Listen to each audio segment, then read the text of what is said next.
Okay, Jason, just following up with your evaluation today, mate. Just going to shoot you over a quick video from Face On.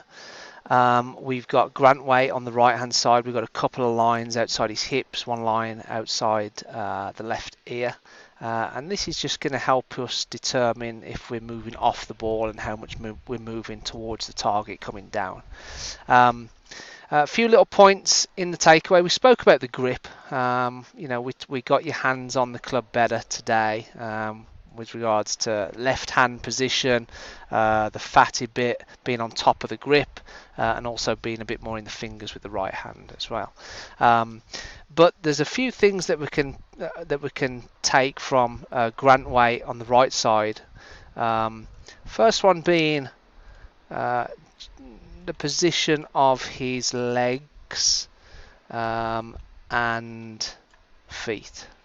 Right, so it's kind of like his knees are flared out and his toes are flared out. Right, so and this is just going to make it easier to pivot as we go back. We want the weight to stay pretty centered, if not have a slight bias over our lead foot going back. We want to be able to push down under our right foot to start the backswing, but then gradually get back under our lead foot at the top and then push down into our lead foot coming down.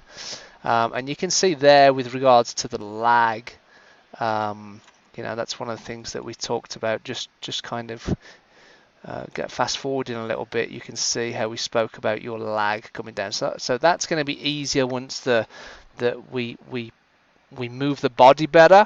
It's more dynamic, and also it's going to be easy to do that now the club's in your hands a bit better. Okay, but you can see in the setup there how his knees are flared out. It's kind of like he's sitting on a horse, and also his toes are flared out a little bit. So that's something you can work on maybe before next session next week.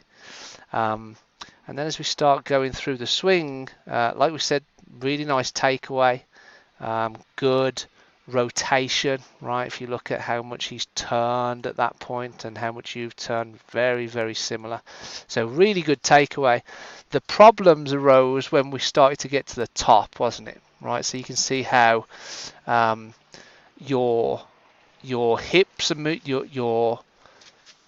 your right hip, your right pocket is moving outside that red line a little bit.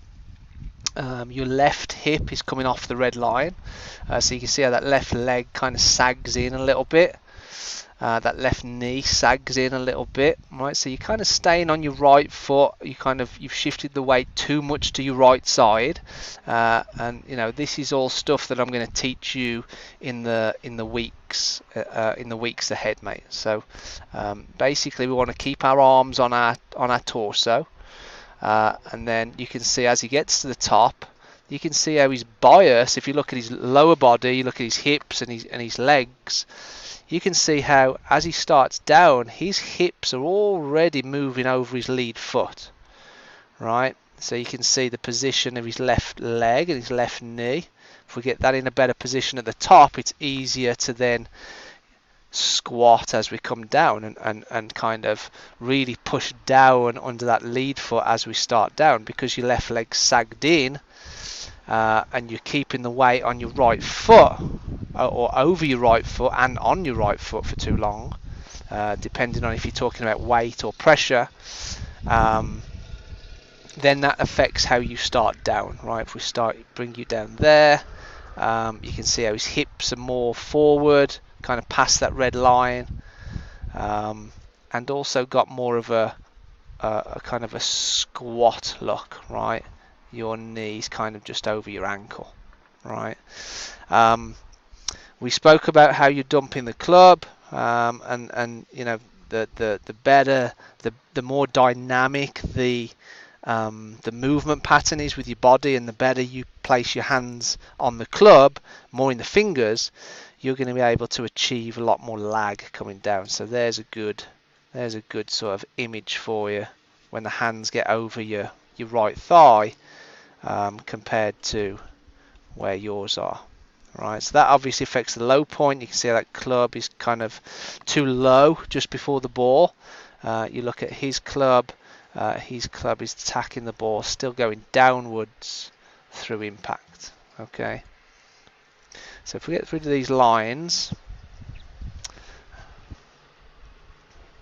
and you know, we spoke about how the right foot was still too much on the ground, right? So if we slide our hips a little bit more, get the and the other thing,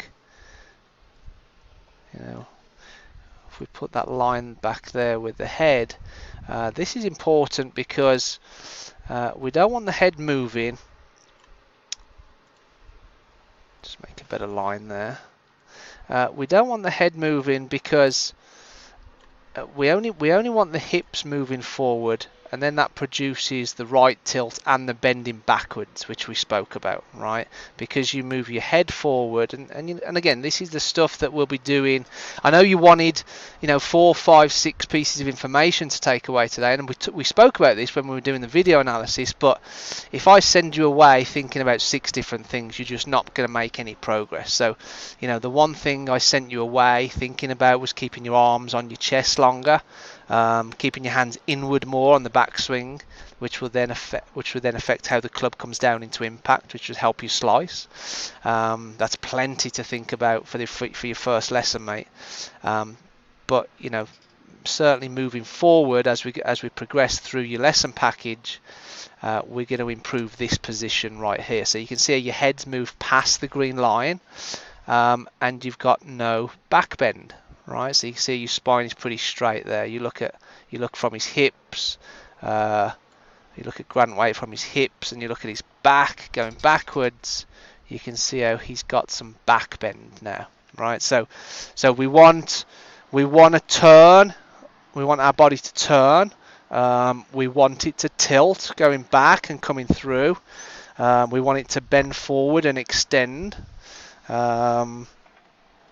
As well, so you know, this position post impact is a position where we've got to try and feel as though we're bending backwards, and you know, if we kept our head in the circle, we'd achieve that a little bit better. So that's just a quick rundown of you know, the big major things that's going on in your swing, mate.